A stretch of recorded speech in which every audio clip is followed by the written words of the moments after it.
Jurusnya kalian harus tahu guys. Terlalu banyak boneka-boneka yang harus dikontrol gitu oleh sebuah organisasi, sehingga kalau kita melihat dari karakter M.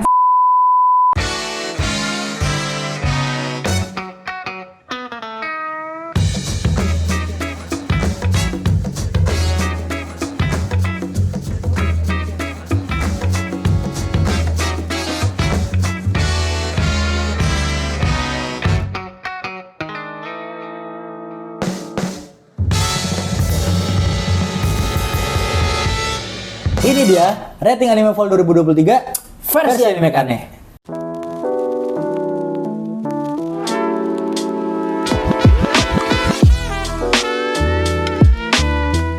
Kita udah lama banget nih nggak syuting. Tuh ada apa tuh di baju kan? Ya, ada yang baru nih. Ada yang baru nih. Terima kasih telah mendukung Anime Kane hingga detik ini. Terima kasih banyak untuk follower-follower kita dan subscriber kita aja. Nah, ini dia. Jadi ini udah tahun yang baru nih, guys.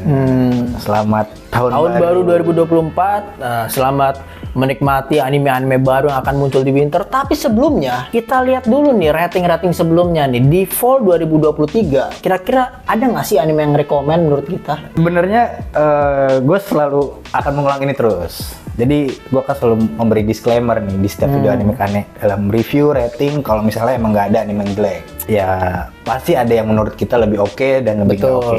Melakukan penilaian lah ya. Iya, betul. Jadi kita nggak sekonyong-konyong kayak gue nggak suka nih, nggak juga. Oke, yang pertama nih. Jadi kita akan mulai dari yang menurut kita ratingnya yang paling bawah dulu. Dari paling bawah dulu ke paling atas nih. Dari paling bawah, mohon maaf banget untuk kalian siapapun yang emang demen anime ini dari lama. Jadi kalau kalian yang dulu masa kecilnya nih nonton Kapten Tsubasa,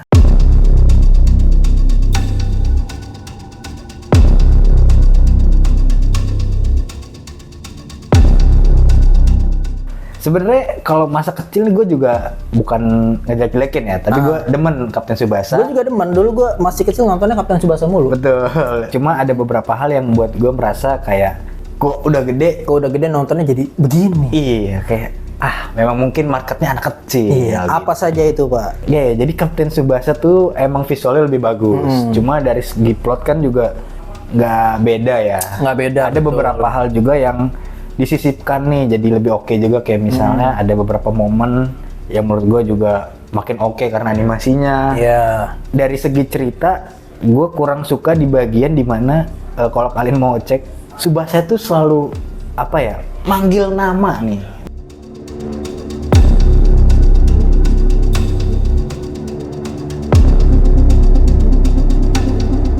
Misalnya nih, Tsubasa lagi bawa bola ya. Oke, sedang bawa bola nih ya.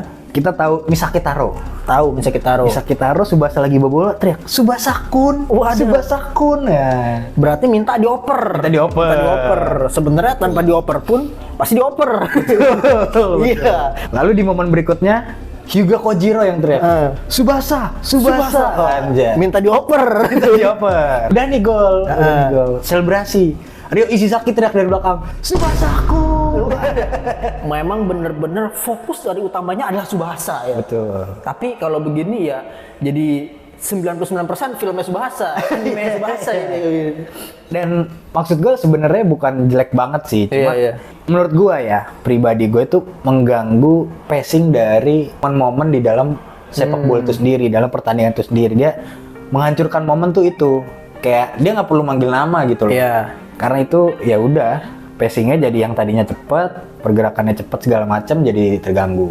Tapi overall sih masih oke lah untuk ditonton. Gue kasih 6 dari 10 nih. 6 dari 10, oke. Mohon maaf bagi penggemar Kapten Tsubasa, tapi itu adalah review jujur dari Anime Kane. Kita kasih 6 dari 10. Masih layak ditonton, namun feels-nya ya agak gimana gitu. Oke. Next, ada apa nih, Di? Next kita ada Dead Mount Dead Play. Nah, Dead Mount Dead Play ini ya kalau kita bilang skornya Betty lah. Iya, kalau menurut gue emang plotnya tuh kurang oke sih menurut gue untuk Dead Mount Dead Play ini. Maksudnya di season pertama sih dijelaskan kan kalau tokoh utamanya itu necromancer kayak gitu-gitu OP. Tapi kenapa di season 2 kok itu terlalu banyak, menurut gue terlalu banyak karakter sehingga si tokoh utamanya ini nggak difokuskan. Dalam cerita kan biasa tokoh utama itu kan akan menggerakkan cerita.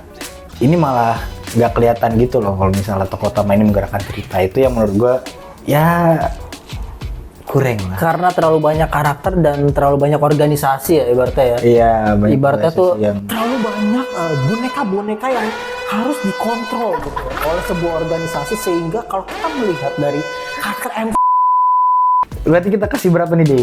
kita kasih ya naikin dikit lah Pak, karena memang nampaknya ini kan lebih ke arah modern ya animenya ya. Ya. 6,5 lah. 6,5. 6,5. Oke, next kita punya Ragna Crimson. Nah, Ragna Crimson ini kalau kita melihat yang kemarin kita sebut itu mirip-mirip kayak si pengendali S nih Pak. Setelah kita nonton nih, ternyata kan bukan itu. Bukan. Ternyata S-nya itu adalah bentuk kalau lu motong naga.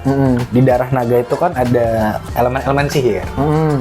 Jadi kalau misalnya pedang warna perak itu nyentuh ke darah, darahnya si naga yang berupa sihir akan berhantaman lalu mengeluarkan es. Emang sebenarnya kayak anime-anime shonen pada umumnya sih, dia berburu naga segala macem, dia latihan pedang apa. Itu seru, cuma keseruannya itu hanya sebatas seru doang. Bukan yang kayak wah banget gitu, enggak. Karena kalau kita lihat kan yang biasa nih kalau anime pada umumnya lah, misalnya kita sebut One Piece nih, itu ada sebelum masuk arc kan ada fillernya nih. Ya. Nah kalau ini emang kita lihat nih fokus di berburu naganya aja kan ya. Betul. Kayak gitu. Karena kenapa dia ingin berburu naga? Alasannya pribadi banget ya. Pribadi banget. Karena dia dia punya kutukan, setiap orang yang di dekat dia itu bakal mati sama naga. Nah dia pengen jadinya akhirnya membasmi semua naga yang ada di dunia. Oke sih, buat kalian kalau mau nonton, gue juga rekomen, cuma ya kalian jangan terlalu banyak berharap lah, karena ya gitu-gitu doang gitu, berantem-berantem doang biasa. Kita kasih 7 dari 10. 7 dari 10, oke, udah mulai peningkatan. Oke, sekarang kita melihat Undead Unluck nih selanjutnya nih. Nah, Undead Unluck ini kalau kita lihat nih salah satu anime yang bikin kita dicekal di mana-mana nih Gan. Soalnya banyak efek-efek darah Gan. Video anime kan ada 2 biji hilang gara-gara Undead Unluck. Iya lagi. Kacau Undead Unluck. Tapi meskipun itu nggak sampai yang brutal-brutal banget lah ya. Ya, karena ini dari si Andinya itu kan dia punya kemampuan lu tahu Bara-Bara Nomi kan? Iya. Ini lebih real daripada Bara-Bara Nomi. Kalau Bara-Bara Nomi kan ya udah kelepas aja kan. Gitu. Kalau ini kelepas tapi ada darahnya. Jadi darahnya tuh real gitu, ada tulang-tulang. Iya. Gara-gara Andi sih sebenarnya. Ya, jadi kita juga kasih 7 dari 10 karena kalian kalau mau nonton itu juga oke banget, anime shonen banget. Masih ada shonennya, masih ada happy-happynya lah ya. Masih Cuman ada. Kalau kita ngomongin secara kesimpulan, secara konsep kekuatannya itu ya masih oke lah ya. Iya, konsep kekuatannya menarik sih karena dia kan menyangkal sesuatu, kayak Andi itu kan undead, menyangkal kematian. Terus Unluck itu menyangkal keberuntungan, kayak gitu-gitu. Oke, next kita punya Kamono Hashiron. Nah, jadi Kamono Hashiron ini itu anime tentang detektif. Jadi ada detektif yang itu otaknya encer banget nih, Di. Kalau kita lihat nih kayak model-model detektif Conan, cuman versi terbarunya nih ya. Iya. Era model-model detektif Conan. Tapi kalau Conan kan ditangkap nih. Iya. Ini nggak ditangkap. Jadi dia 100% penyelesaian masalah, 0% penangkapan. Waduh, kenapa diselesain masalahnya? Nggak akan ketemu nih. Nah, jadi karena emang dia saking pinternya itu, ya gitu. Cuma dia punya kebiasaan setiap kali orang yang natap mata dia setelah ketahuan nih pelakunya siapa, natap mata dia, jadi pengen bunuh diri. Pada akhirnya yang pengen dia tangkap nggak ada yang bisa ditangkap, yang mati semua ujung-ujung ya. Ini juga sebenarnya gue kasih 7 dari 10 karena kayak anime detektif pada umumnya nggak ada yang wah cuma konsepnya si Kamono Hashiron itu doang tadi. Dan yang bikin gue menarik ini ternyata dia ini punya keturunan Sherlock Holmes ya Pak. Gimana cara Sherlock Holmes sama siapa? Satu James lagi? Moriarty. James Moriarty, tapi orang Jepang Pak. Ibaratnya kayak bokap-nyokapnya Jawa tapi anaknya Sunda gitu. Gimana caranya Pak? Hebat lagi. Kamono Hashiron ya gitulah, dia jadi cuma oke aja gitu. Oke aja. Sebagai anime detektif ya, oke sih kalau kalian suka sama kisah-kisah detektif ini oke, cuma jangan berharap lebih juga. Betul. Apalagi kalau kalian udah terbiasa nonton Sherlock Holmes, Conan, terus misalnya kalau kalian nonton tuh ada anime juga Moriarty. Moriarty the Patriot itu beda juga tuh vibes-nya gitu. Oke, next kita punya apa nih, Di?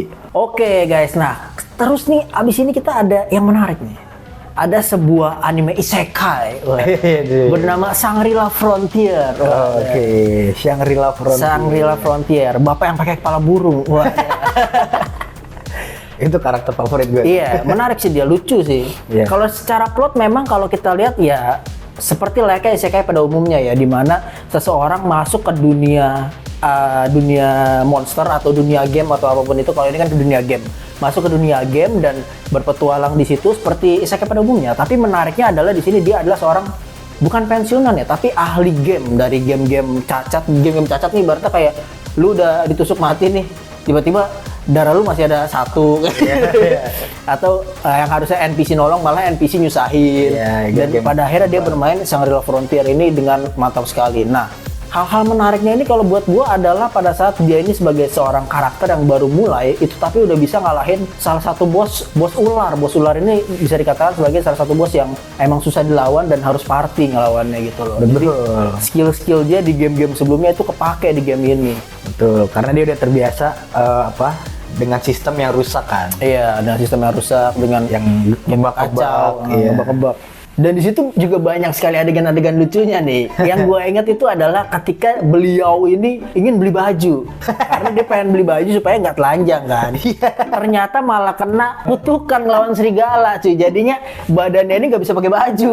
Orang ngelihat dia telanjang terus jadinya. Telanjang dalam artian kata nggak pakai baju tapi pakai celana ya. Tapi pakai topeng burung. Pakai topeng burung. Untung burungnya warna biru. Iya, biar nutupin identitas. Dan ternyata memang ini yang bikin gue suka juga nih. Jadi hubungan dia sama orang yang dia suka, bukan orang yang dia suka tapi orang yang suka dia gitu loh, si cewek ini itu ternyata jago di game ini. Di game ini nih dia ternyata udah levelnya tinggi sekali. Bodinya armor semua. Belum lagi NPC-nya juga kocak-kocak ya. Kalau ngeliat tuh, ini ada body armor siapa nih? Musuh gitu. Padahal orang baru, nggak ngerti apa-apa. Jadi ada komedinya, ada jagonya. Kalian kalau mau nyari actionnya bisa dapet, nyari komedinya bisa dapet. Ya menarik lah, tapi kalau misalnya gue bilang sampai wah menarik banget nih sampai kalian mesti harus ini bisa disandingkan dengan apa banget, ya sekedar nikmat aja sih nontonnya kalau gue. Lu kasih berapa nih, Di? Gue kasih 7,5 untuk Shangri-La Frontier. Shangri-La Frontier. Oke, next itu ada Hametsu no Okoku. Jadi buat kalian yang mungkin nonton di video kita sebelumnya, yang video rekomen, itu gue sangat merekomen kan Hametsu no Okoku. Iya. Itu gue sangat mendambakan nih karena waktu itu sinopsis dari trailer itu keren banget, dimana satu orang mau balas dendam sama satu kerajaan. Betul. Keren banget tuh. Jadi kita ngomongin balas dendam nih ya. Betul. Dan karena itu, golongan dia udah dihancurin lah ya. Betul. Golongan penyihir. Dan itu kan satu orang lawan kerajaan tuh kan. Iya. Pasti gila banget tuh. Nih, asik nih kayak kolosal Iya. Iya. Sebenarnya dari segi plot, dari segi visual itu oke banget, dari karakter juga oke banget. Cuma sangat disayangkan ada satu karakter beban. Jadi sebenarnya karakter utama udah bagus nih. Karakter utama bagus, plotnya bagus, antagonis bagus. Tapi ada supporting karakter yang bukannya supporting karakter tapi penghambat karakter. Yang harusnya kalau nggak ada dia nih lancar-lancar aja sebenarnya ya. Iya, jadi mohon maaf banget nih, gue suka nih secara keseluruhan film animenya, gue nggak suka banget sama itu. Kayak ibaratnya lu orangnya jago nih ya, udah perfect di segala sesuatu, tapi semua rencana lu yang hampir 100% berhasil jadi ya 70%. Gara-gara ada anggota party atau temen lu yang sebenarnya nggak berguna banget gitu. Bahkan menghambat. Udah gitu endingnya matanya buta lagi. Makin terhambat. Harusnya kalau gak ada dia kan enak. Ya lu harus tahu. Jadi si cewek ini ya, matanya kan udah buta ya, udah sakit nih ya kan. Ditidurin tuh sama si tokoh utamanya kan, suruh istirahat aja. Iya. Terus si tokoh utamanya ngelawan nih musuhnya. Bangun nyari karakter utama. Kan bikin susah ya. Bikin susah. Aduh, skip. Ya intinya kalau kalian mau lihat dari plotnya doang dan kalian merupakan orang-orang mental baja nih yang kuat. Kalau gue sih gak kuat pak. Gak kuat gue juga. Yang kuat nih ngadepin kartu-kartu kayak gitu, boleh lah nonton Kimetsu no Yaiba. Bukan dari kita ratingnya 7,5 lah ya. Rating plotnya ya, rating plot karakternya ya. Enggak, itu rating keseluruhan. Oh, rating keseluruhan. Oh, rating plotnya 8,5. Iya. Oke, nextnya kita mau bahas sesosok apa ya, sebuah anime lah yang bukan aneh, apa ya, unik banget deh. Unik. Kalau kita lihat biasa kalau kita nih sebagai laki-laki ya nontonnya itu sonen-sonen gitu.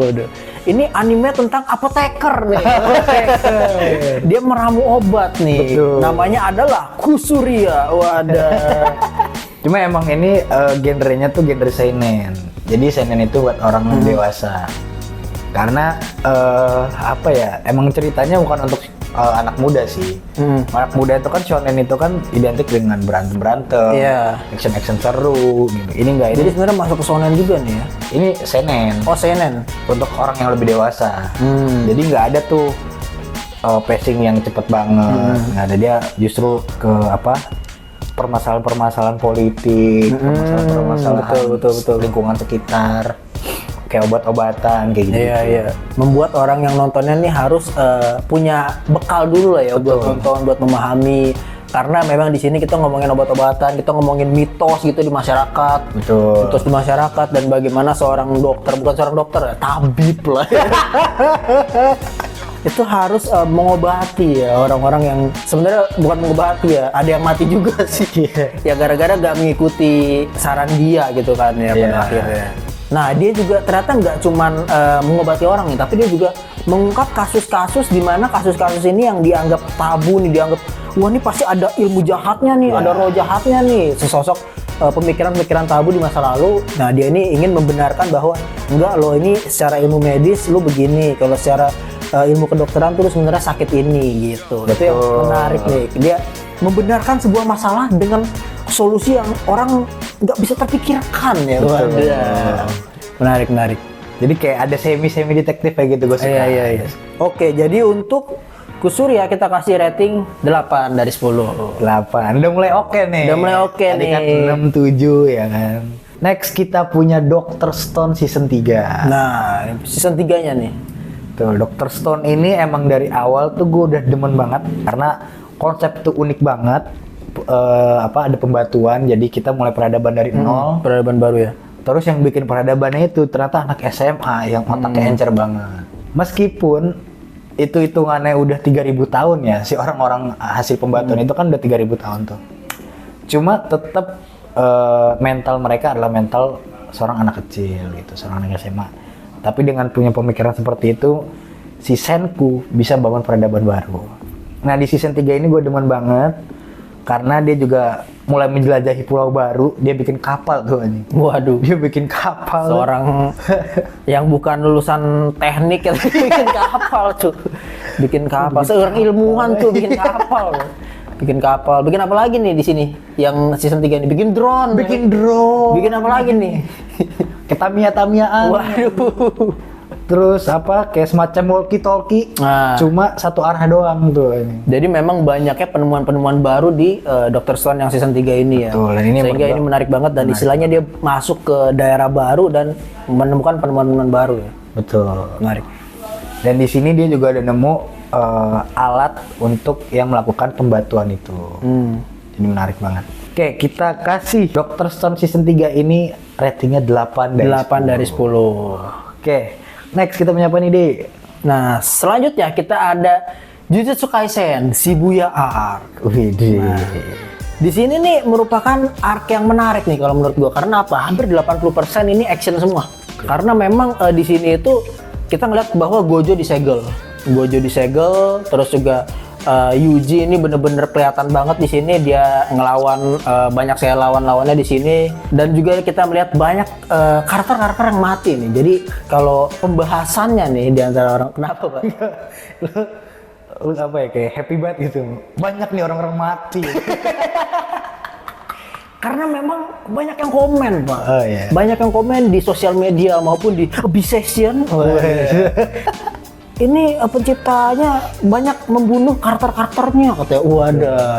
Seperti yang kita lihat ada Nanami mati, kemudian juga banyak karakter-karakter lain dan juga ada Megumi juga kita bisa lihat dia upgrade skill, bisa summon Mahoraga. Terus juga Nobara ternyata mati juga di situ. Sayang banget. Nah, tapi ada memang momen yang bikin gue tuh kayak, wah anjir nih orang beneran hebat nih. Yaitu Toji yang sebenarnya udah mati, tapi hidup lagi tapi ini dibantu summon sama nenek-nenek kan. Akhirnya dia hidup lagi dan pada akhirnya dia jadi beban juga nih kan. Nggak bisa mengontrol nih pada akhirnya. Orang yang harusnya bisa dikontrol nenek itu jadi nggak bisa dikontrol, jadi Toji ini jiwanya kemana-mana akhirnya. Yang pada akhirnya hampir membunuh Megumi, tapi akhirnya dia sadar bahwa itu anak dia dan gimana caranya dia ini jiwanya sadar lah istilahnya, dia akhirnya bunuh diri sendiri kayak gitu. Jadi benar-benar kalian harus lihat karena ini hampir 80% action semua. Kalau kalian pengen lihat anime action paling spektakuler, salah satunya Jujutsu Kaisen ini. Mantap. Di sini. Kita kasih berapa di? Kita kasih 8,5. Waduh, udah mulai makin oke lagi makin nih. oke nih. Oke, next. Berarti yang nggak kalah seru dari Jujutsu Kaisen Shibuya Arc. Itu kita ada Zom 100. Ada Zom 100 nih. Cuma bedanya Zom 100 itu kan sebenarnya di musim sebelum fall ini ya. Iya. Cuma 3 episodenya itu nambah di musim ini. Jadi 3 episode dari Zom 100 ini juga gokil banget. Masih berasa lah. Zom 100-nya itu emang menghadirkan positivity di balik kejenuhan kita bekerja segala macam gitu. Itu oke banget. Dan banyak nilai-nilai oke yang selain kita tonton juga seru banget. Lawan zombie-zombie, bahkan ada yang ngendalin zombinya. Ada ternyata dia punya musuh juga manusia yang ngendalin zombie, itu juga oke sih lawannya. Karena dia tuh kebalikannya banget sama si Akira. Ya dimana kalau Akira kan pengen hidup bebas lah ya. Betul. Ini juga pengen hidup bebas tapi dari sisi negatif. Betul. Pengen bebas menghancurkan. Waduh. Gitu. Aduh. Oke, seru banget. Kalian silakan nonton. Gue kasih 8,5. Mantap. Dari Zoom 100. Oke. Nah, nextnya kita ada Tokyo Revenger nih. Wadah. Ini sebuah anime yang rame banget nih. Kalau di Indonesia tuh awal season 1-nya rame, season 2-nya ya benar-benar redup, tuh masih rame lagi season 3-nya sekarang. Nah, di Tokyo Revenger ini kita ngeliat sekarang dia ini banyak melawan musuh-musuh baru nih kan. Iya, betul. Musuh-musuh baru dan juga momen-momennya ini keren nih. Sebenarnya Takemichi-nya mah nggak jago-jago banget ya. Nggak jago. Tapi kenapa nih Pak bisa keren nih menurut lu Pak? Karena menurut gue Takemichi itu punya pendirian yang kuat. Oh gitu. Pendirian yang kuat, dia teguh, dia nggak mau menyerah. Sampai dia kan dipukul sampai babak belur tuh, Pak. Ya kan, sampai merah-merah semua darah, anjing benyok di sana. Tapi masih berdiri, Pak. gue suka banget sama karakter itu karena kayak udah dipukul berkali-kali masih tetap berdiri. Kalimat yang momentumnya apa Pak yang diingat? Selama gue ada, Toman gak akan kalah. Tomannya gak kalah, dianya kalah. Oke, karena keteguhan hati Takemichi ini kita kasih skor berapa nih Pak untuk rating kali ini? Kita kasih 8,5 juga. Wah, ada 8,5 karena tokoh-tokohnya pantang menyerah ya. Betul. Dan gitu emang ceritanya dari segi plot itu juga oke banget. Oke, next terakhir kita ada. Wah, ini terakhir nih Pak. Terakhir. Jadi bagi kalian misalnya ada anime-anime yang kita belum sempat review, belum sempat kita rating, kalian boleh tulis menurut kalian gimana. Kayak misalnya kita sadar sih ada beberapa yang kita nggak bisa tonton. Jadi ini adalah anime-anime yang pure kita tonton karena kesibukan masing-masing. Betul soalnya. Oke, terakhir yang kita tonton dan kita kasih rating paling tinggi di antara semuanya lah Kagejitsu. Wah, udah season 2 nih kan. Kalau kita mau cari komedinya ada nggak? Ada. Mau cari actionnya? Ada. Waduh. Mau cari enaknya? Apa sih yang kurang? Pokoknya ini anime lengkap. Kalau kalian mau cari segi plot, itu plotnya juga maju, seru banget. Ada ceritanya jalan. Terus kalau kalian mau cari karakternya juga sengklek. Tapi sengkleknya nggak biasa nih. Kalau orang sengklek kan biasanya jadi beban ya. Betul. Ada sengklek yang jadi beban. Ada sengklek yang kayak Kazumanya Konosuba. Biasa aja. Sengklek tapi biasa aja, nggak beban, nggak jago. ini Sengkleknya OP. kita lupa nih salah satu karakter yang kita lupa masukin di karakter OP. Iya, karakter OP.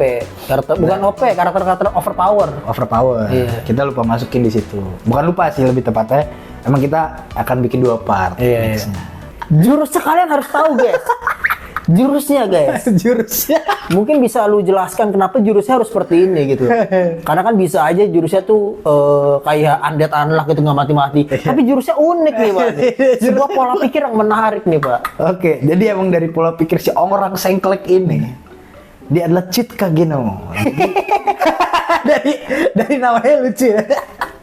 Jadi dia itu awalnya manusia biasa. Dia emang punya pemikiran-pemikiran fantasi. Iya. Dia pengen menjadi penguasa kegelapan. Waduh, Jadi maksudnya kayak Batman Iya, gitu. iya. Jadi dia tuh kayak vigilante gitu lah, dia mau jadi seperti itu. Cuma di dunia nyata dia udah training, udah latihan otot segala macem. Tapi tetap yang namanya manusia biasa kan pasti lu ditusuk mati lah segala macam, lemah kan. Nah dia nggak sengaja nih dia mati masuk isekai. Wadah, ini nih baru dimulai di sini nih. Masuk isekai ternyata dia bisa ngendaliin bayangan. Wadah. Ngendaliin bayangan sama slime hitam gitu. Menarik banget. Dia akhirnya beneran udah jadi kayak penguasa kegelapan tapi di isekai itu dia jago banget. Cuma dia masih tetap berpikir bahwa dia tuh masih bisa mati dengan mudahnya namanya manusia. Iya, masih bisa dikalahkan lah ya. Betul. Kalau di dunia nyata bisa aja ditusuk, bisa aja diapain mati. Iya.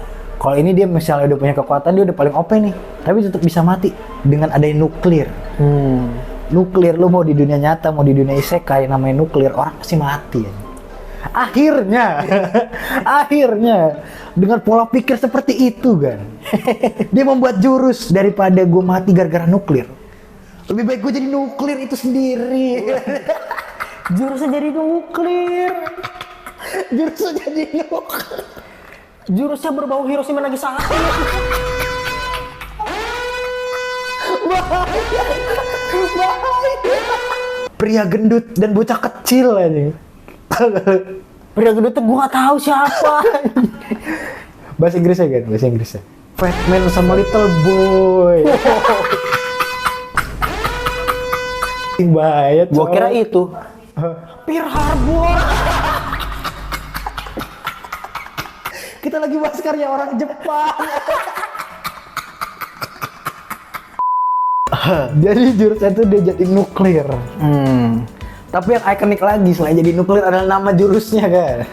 Jurusnya I am atomic. I am atomic.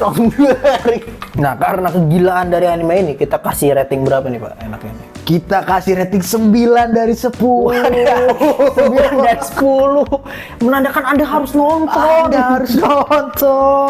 Oke, itu aja guys. Hari ini kita ngebahas rating-rating anime di 2023 kemarin nih, di fall. Betul, di fall 2023. Jadi intinya seru-seru.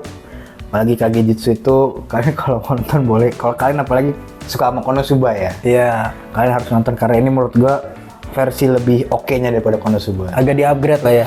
Jadi itu rating kita. Kalau misalnya menurut kalian ada yang nggak cocok nih bang, gue nonton misalnya Captain Tsubasa seru-seru aja. Kalau mau Dead Play, gue suka kok, bagus banget kok, gue mau kasih 9. Boleh-boleh aja, sah-sah aja. Kan ini kan rating versi anime kan nih. Jadi kalau misalnya kalian merasa ada yang berbeda sama pendapat kalian, silahkan tulis di kolom komentar. Oke, itu aja. Kita dari Anime Kane. Azas. Azas.